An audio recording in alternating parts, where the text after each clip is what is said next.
مشہور Turkish drama Ertugrul Ghazi, جب پہلی دفعہ میں نے یہ ڈرامہ دیکھا تو اس ڈرامے نے مجھے سوچنے پہ مجبور کیا کہ آخر ارطغرل غازی ہے کون۔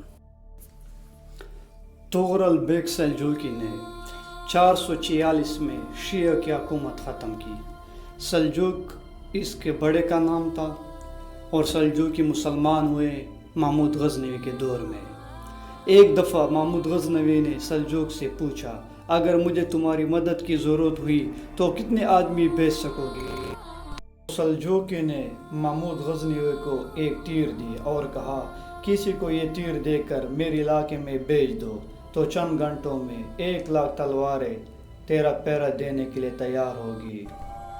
جب قومیں زوال کا شکار ہوتی ہے تو وہ دوبارہ اپنے پیروں پہ کھڑے نہیں ہوتے۔ عرب قوم بھی زوال کا شکار تھی، اب انہیں ایک نئے خون کی ضرورت تھی۔ طغرل بیگ نے شیعہ کی حکومت ختم کی بغداد سے، شام سے، اور یہ پہلا شخص ہے جس نے آ کر اہل سنت والجماعت کی بنیاد رکھی۔ مصر ایک چھوٹی سی ترک سلطنت تھی۔ اللہ نے پھر مرکزیت کے لیے ایک ایسا نظام چلایا۔ دو لشکر آپس میں لڑ رہے تھے ایک میدان میں۔ ایک جنگلی قبیلہ اپنے سردار کے ساتھ نقل مکانی کر رہے تھے۔ اللہ کا نظام دیکھو، یہ قبیلہ وہاں پہنچتے ہیں جس میدان میں جنگ ہو رہی تھی، اور میدان جنگ میں دیکھا ایک لشکر کے قدم پیچھے کی طرف جا رہے ہیں۔ ان کو یہ پتہ نہیں تھا شکست کھانے والے کون ہیں اور جیتنے والے۔ اس جنگلی قبیلے کا سردار کا نام طغرل تھا اور اپنے ساتھیوں سے کہا کہ شکست کھانے والے کی مدد کرو۔ کچھ پتہ نہیں تھا کہ یہ کون ہے، بس کہا تم مدد کرو۔ تو 400 جنگلی وحشی نے جب حملہ کیا تو کچھ ہی ٹائم میں فاتح والے کو بھاگنے پر مجبور کیا۔ جنگ ختم ہوئی تو شکست کھانے والے بادشاہ نے اسے بلایا کہ مجھے جانتے ہو؟ تو سردار نے اسے کہا نہیں۔ پھر پوچھا کہ تم نے ہماری مدد کیوں کی؟ کہا انسانی ہمدردی کی وجہ سے، تم ہار رہے تھے تو اس لیے مدد کی۔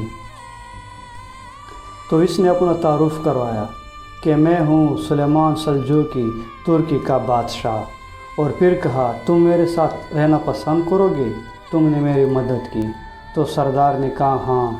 تو استنبول اور ترکی کے درمیان ایک چھوٹا سا سمندر ہے، اس کے پاس میں ایک جگہ ہے۔ سلطان سلیمان سلجوقی نے کہا یہ جاگیر تمہاری ہے، اور ادھر سے رومی مجھے تنگ کرتے ہیں، تم دفاع کرتے رہنا اور یہ جاگیر تیری۔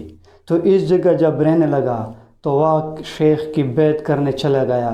جب رات ہوئی اور سونے کے لیے اسے کمرے میں لے گیا، جب کمرے کے اندر داخل ہوا تو سامنے دیوار پر قرآن پاک دیکھا اور غلام سے پوچھا یہ کیا ہے؟ تو خادم نے کہا یہ اللہ کی کتاب ہے۔ تو طغرل بیگ نے کہا میں اللہ کی کتاب کے سامنے نہیں سو سکتا، اور قرآن سر پر رکھ کر ساری رات کھڑا رہا، اور رات کے پچھلے پہر خواب میں دیکھا کہ اس کے پشت سے چاند نکلا اور شیخ کی بیٹی کے سینے میں اترا، اور پھر وہاں سے ایک درخت کی شاخ نکلی جو پھیلتے پھیلتے 3 بریازوں میں۔ جب صبح شیخ کو یہ خواب سنایا تو شیخ نے اپنی بیٹی کی نکاح اس سے کر دی، اور پھر ان کے ہاں بیٹا پیدا ہوا عثمان، جس نے 3 بریازوں پہ حکومت کی۔ عثمان ترک کے بعد مسلمان دوبارہ زوال کا شکار ہو گئے۔ اگر آپ لوگوں کو میری یہ ویڈیو پسند آئی تو پلیز میرے چینل کو سبسکرائب کرنا، بیل آئیکن کو لازمی دبانا تاکہ میرے ہر نئے آنے والی ویڈیو کی نوٹیفیکیشن آپ کو ملے۔